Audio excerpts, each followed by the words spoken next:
നമസ്കാരം. ഷാരിസ് മുഹമ്മദ് എഴുതി ഡിജോ ജോസ് ആന്റണി ഡയറക്റ്റ് ചെയ്ത് തിയേറ്ററിലേക്ക് എത്തിയ മലയാളി ഫ്രം ഇന്ത്യ എന്ന സിനിമയുടെ റിവ്യൂ ആണ്. ഈ ഒരു സിനിമ എനിക്ക് അത്രമേൽ ഇഷ്ടപ്പെട്ടു. വലിയ സന്തോഷത്തോടെ സാറ്റിസ്ഫാക്ഷനോടെയാണ് ഈ ഒരു സിനിമയുടെ ആസ്വാദന അനുഭവം നിങ്ങളുമായിട്ട് ഞാൻ പങ്കുവയ്ക്കുന്നത്. ഡിജോ ആൻഡ് ഷാരിസ് ഒന്നിച്ച മുന്നത്തെ ചില ചിത്രങ്ങളിൽ അതിവൈകാരികമായിട്ട് എല്ലാ കാര്യങ്ങളെ സമീപിക്കുന്നു. അത് ഇത്തിരി ഓവറാണ് എന്ന് ഞാൻ പറഞ്ഞിരുന്നു. എന്നാൽ ഈ ഒരു സിനിമയിലേക്ക് വരുന്ന സമയത്ത് എനിക്ക് ഏറ്റവും ഇഷ്ടപ്പെട്ടത് ഈ ഒരു സിനിമയുടെ മിതത്വമാണ്. എല്ലാ സംഭവങ്ങളും ഉണ്ട്. ഒരു മലയാളിയെ കോരിത്തെരിപ്പിക്കാൻ വേണ്ടിയുള്ള എല്ലാ സംഭവങ്ങളും ഉണ്ട്. എന്നാൽ അത് വളരെ ലൈറ്റ് ആയിട്ടാണ് അപ്രോച്ച് ചെയ്തിരിക്കുന്നത്. സിനിമയുടെ ആദ്യ കുറച്ച് ഭാഗത്ത് ഞാൻ വിചാരിച്ചു ഇവരുടെ സ്ഥിരം അപ്രോച്ചിലേക്ക് പോകാൻ സാധ്യതയുണ്ടോ. സലിം കുമാർ ഉണ്ട്, അതേപോലെ ആൽപ്പറമ്പിൽ ഗോപിക്ക് ഒരു പൊളിറ്റിക്കൽ പാർട്ടിയോട് വലിയ ചായ്വുണ്ട്. ധ്യാൻ ശ്രീനിവാസൻ അവതരിപ്പിക്കുന്ന മൽഘോഷ് എന്ന് പറയുന്ന കഥാപാത്രവും പൊളിറ്റിക്കലി സെൻസിറ്റീവ് ആണ്. അപ്പോൾ ഞാൻ വിചാരിച്ചു ഇനി അതിവൈകാരികതയിലേക്ക് തന്നെ പോകാനുള്ള ശ്രമമാണ്. എന്നാൽ അവിടെയൊക്കെ നല്ല ഗംഭീരമായിട്ടുള്ള കോമഡി മുഹൂർത്തങ്ങളായിരുന്നു കാണാൻ സാധിച്ചത്. അതിനോടൊപ്പം ഷാരിസും ഡിജോയും അവരുടെ സ്ഥിരം പൊളിറ്റിക്സ് പറയുന്ന സമയത്ത് രചനാത്മകമായിട്ട് സമീപിക്കുന്ന സമയത്ത് അത് ഭയങ്കരമായിട്ടുള്ള നെഗറ്റീവിലേക്ക് പോയി കഴിഞ്ഞാൽ ബോറായിരിക്കുമെന്ന് ഞാൻ വിചാരിച്ചു. എന്നാൽ അങ്ങനെ ആയിരുന്നില്ല. അവരുടെ നായകനെയും അവരുടെ പൊളിറ്റിക്കൽ എതിരാളിയെയും ഒരാളിൽ തന്നെ അങ്ങോട്ട് പ്രതിഷ്ഠിച്ച് ഒരു കഥാപാത്രത്തെ മെനഞ്ഞ് ഭയങ്കര നൈസായിട്ട് അതിനെ മുന്നോട്ടേക്ക് കൊണ്ടുപോയി. അവസാനം ആൽപ്പറമ്പിൽ ഗോപി എന്ന ആ ഒരു പേര് കേൾക്കാനായിട്ട് നമ്മൾ കൊതിക്കുകയാണ്. ചിത്രത്തിന്റെ ക്ലൈമാക്സിൽ കോരിത്തെരിപ്പിക്കുന്ന ഒരു പ്രസംഗമുണ്ട്. അപ്പോൾ ആ ഒരു പ്രസംഗത്തിൽ ആൽപ്പറമ്പിൽ ഗോപി എന്ന പേര് കേൾക്കാനായിട്ട് നമ്മളിങ്ങനെ ആഗ്രഹിക്കും. എന്നാൽ ചിത്രത്തിന്റെ തുടക്കത്തിൽ ആൽപ്പറമ്പിൽ ഗോപി എല്ലാവർക്കും വെറുക്കപ്പെട്ടവനായിട്ടുള്ള ഒരു കഥാപാത്രമായിരുന്നു. ഈ ഒരു സിനിമയുടെ തുടക്കത്തിൽ ഈ നിവിൻ പോളിയെ കാണുന്ന സമയത്ത് മലയാളികളിൽ കുറേയധികം ആളുകൾക്ക് ശ്വാസം മുട്ടലുണ്ട്.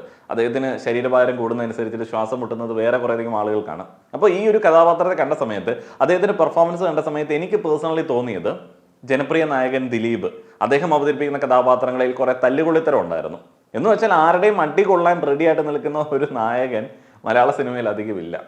അത് നിവിൻ പോളി നല്ല രീതിയിൽ കൈകാര്യം ചെയ്യുന്നുണ്ട്. ഒരു തല്ലുകൊള്ളി ഇപ്പൊ നമ്മുടെ വടക്കൻ സെൽഫിക്കകത്തെ നിവിൻ പോളിയുടെ കഥാപാത്രം എനിക്ക് ആ ഒരു കാലത്ത് പുതുമ തോന്നിയ ഒരു കഥാപാത്രമായിരുന്നു. എന്ന് വെച്ച് കഴിഞ്ഞാൽ ഉഴപ്പനായിട്ടുള്ള ഉഡായിപ്പായിട്ടുള്ള കൂട്ടുകാരെ പറ്റിക്കുന്ന ഒരു കഥാപാത്രം. നിവിൻ പോളി അത്തരത്തിലുള്ള കഥാപാത്രങ്ങളിൽ പെർഫെക്റ്റ് ആണ്. പിന്നെ മലയാളി എന്ന് പറയുന്ന വികാരം മുൻപ് പല സിനിമകളിൽ കൂടെയും നിവിൻ കൊണ്ടുവന്നിട്ടുണ്ട്. ഈ ഒരു സിനിമയിലേക്ക് വരുന്ന സമയത്ത് അത് അടിപൊളിയായിട്ട് തന്നെ കൈകാര്യം ചെയ്തിട്ടുണ്ട്. ഒത്തിരിയധികം മലയാളി വികാരങ്ങളെ തൊട്ടുണർത്തുന്ന ഒരു സിനിമയാണ് മലയാളി ഫ്രം ഇന്ത്യ. ഇതിനോടൊപ്പം ഞാൻ ആഡ് ചെയ്യുന്ന ഒരു കാര്യമുണ്ട്, എൻ്റെ ഒരു പേഴ്സണൽ ഒപ്പീനിയനാണ്.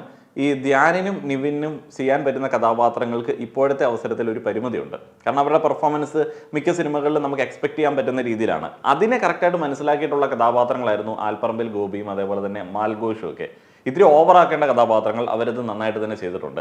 മൊത്തത്തിൽ മലയാളിയുടെ പൊതുവായിട്ടുള്ള ചില സ്വഭാവങ്ങളെ കാട്ടിത്തരുന്ന രണ്ട് കഥാപാത്രങ്ങളായിരുന്നു. മലയാളത്തെ കുറിച്ചിട്ട് പറയുന്ന സമയത്ത്, മലയാളിയെ കുറിച്ച് പറയുന്ന സമയത്ത് മലയാള പുസ്തകങ്ങൾ, ക്ലാസിക്കലായിട്ടുള്ള മലയാള പുസ്തകങ്ങൾ അടക്കം ഓഡിയോ ബുക്കായിട്ട് കേൾക്കാൻ സാധിക്കുന്ന കുക്ക് ഓഫ് മാപ്പിനെ നിങ്ങളിലേക്ക് ഞാൻ പരിചയപ്പെടുത്തുകയാണ്. ഖസാക്കിന്റെ ഇതിഹാസം, ബാല്യകാല സഖി, ബഷീറിന്റെ ഒട്ടുമിക്ക കൃതികളും ടി.ഡി. രാമകൃഷ്ണന്റെ കൃതികൾ വന്നിട്ടുണ്ട്.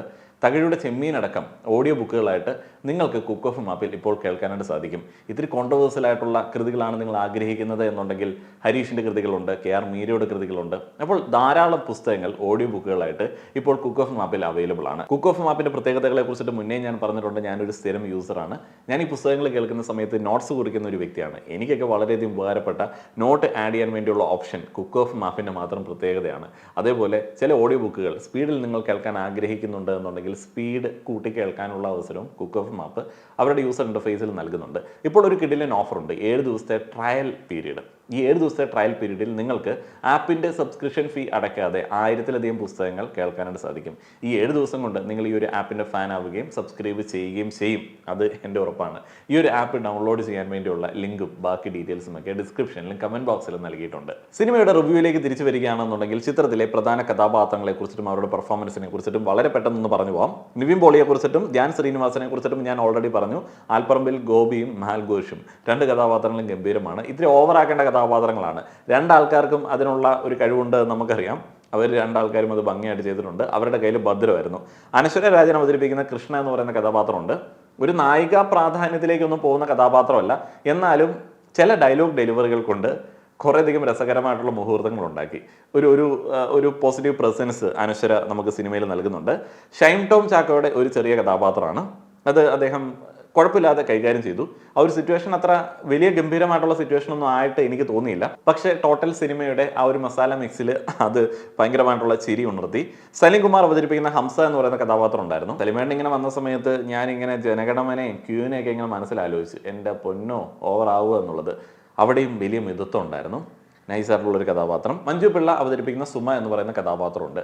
ഫാലിമി നമ്മൾ കണ്ടതാണ്. ആ ഒരു മൂഡ് പിടിക്കേണ്ട ഒരു കഥാപാത്രമായിരുന്നു. ഈ ഒരു സിനിമയിലും നൈസാണ്. എനിക്ക് പേഴ്സണലി ഇഷ്ടപ്പെട്ടു. ജെയ്ക്സ് ബിജോയിയാണ് ചിത്രത്തിന്റെ സംഗീത സംവിധാനം. എനിക്കത് നല്ല ഡീസൻറ്റ് വർക്കായിട്ട് ഫീൽ ചെയ്തു. സിനിമയുമായിട്ട് വല്ലാതെ ഇഴകി ചേർന്നിട്ടുള്ള ഒരു വർക്കാണ് ഈ ഒരു സിനിമയിൽ കാണാനായിട്ട് സാധിക്കുന്നത്. ചിത്രത്തിലെ പാട്ടുകളൊക്കെ ഉണ്ട്. ആ ഒരു പാട്ടുകളൊക്കെ സിനിമയിൽ നിന്ന് വേറിട്ട് നിൽക്കുന്ന, വേറെ ഫീൽ തരുന്ന പാട്ടുകളൊന്നും ആയിരുന്നില്ല. സിനിമയ്ക്ക് ആപ്റ്റായിട്ടുള്ള പാട്ടുകളാണ്. ഈ സിനിമയ്ക്കൊപ്പം കേൾക്കുന്ന സമയത്ത് അത് നൈസായിട്ട് തന്നെ നമുക്ക് ഫീൽ ചെയ്യാൻ പറ്റും. സുദീപ് ഇളമണ്ണാണ് ചിത്രത്തിന്റെ സിനിമാറ്റോഗ്രാഫി. എഡിറ്റിംഗ് നിർവഹിച്ചിരിക്കുന്നത് ശ്രീജിത്ത് സാരംഗാണ്. മാജിക് ഫ്രെയിംസിന്റെ ബാനറിൽ ലിസ്റ്റിൻ സ്റ്റീഫനാണ് ചിത്രം പ്രൊഡ്യൂസ് ചെയ്തിരിക്കുന്നത്. ലിസ്റ്റിനിലെ നമ്മുടെ ഡിജോയുടെ മുന്നത്തെ സിനിമകളൊക്കെ ചെയ്തിരിക്കുന്നത്. എന്തൊക്കെയാണെങ്കിലും മലയാളി ഫ്രം ഇന്ത്യ എന്ന സിനിമ ഒന്ന് നിറഞ്ഞ് ഓടും തിയേറ്ററുകളിൽ. കാരണം എല്ലാത്തരം ഓഡിയൻസിനെ തൃപ്തിപ്പെടുത്തുന്ന നല്ല രസമായിട്ട് പൊളിറ്റിക്സ് പറഞ്ഞിരിക്കുന്ന ഒരു സിനിമയാണ്. മലയാളികൾ ഈ ഒരു ഘട്ടത്തിൽ ആഗ്രഹിക്കുന്ന ഒരു സിനിമയാണ്. ഇലക്ഷന് ശേഷം ഇത് കാണിച്ചത് എന്തുകൊണ്ട് നന്നായി. അല്ല എന്നുണ്ടെങ്കിൽ മറ്റേ ടീംസ് എല്ലാം കൂടെ കയറി മെഴുകി നശിപ്പിക്കാനായിട്ടുള്ള എല്ലാ സാധ്യത ഉണ്ടായിരുന്നു. ഈ ഒരു സിനിമ കണ്ട ആളുകൾ നിങ്ങളുടെ അഭിപ്രായങ്ങൾ പറയുക. വീഡിയോ കണ്ട എല്ലാ ആളുകൾക്കും നന്ദി.